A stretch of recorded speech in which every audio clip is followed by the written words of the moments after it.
ओ ना गोजीराव अहो मथार कुठे गेलं? मठार गेलं ते कीर्तन ऐक काय माधव महाराज कीर्तन आहे इंगोल्यात त्या कीर्तन ऐकते का ते बोंबिलाची भाजी खाऊन झोपला असं त्याला कीर्तनाचा नाद हा त्याला गाण्याचा नाद आहे, गाण्याचा.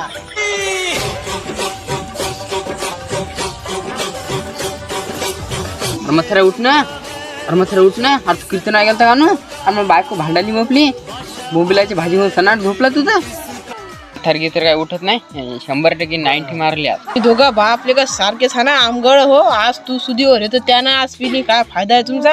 त्या माहिता खुदा त्या बाबतीत नालीत पडतो ना आम्हाला दोघं बोलती का तू नाव गोष्ट ठेवती का तू रांड माझ्या बापाचं तर नावच घेऊ नको तू ह्या डोक्यात गोटा खालीन ते मथार झोपिले त्याला झोपतच मारून टाकीन पाय. हा माझ्या बापाचं नाव घेता हो तुम्ही? माझ्या बापाचा पोटा खाण्याला लाज नाही वाटत त्या बापाला फिरून बोलत तू आमच्यावर गोटे घालती का तू हा मला गुवाचा पोटा खाऊ घालतो का तू? बाराच्या पोळच्या सडक्या झवण्याची हो.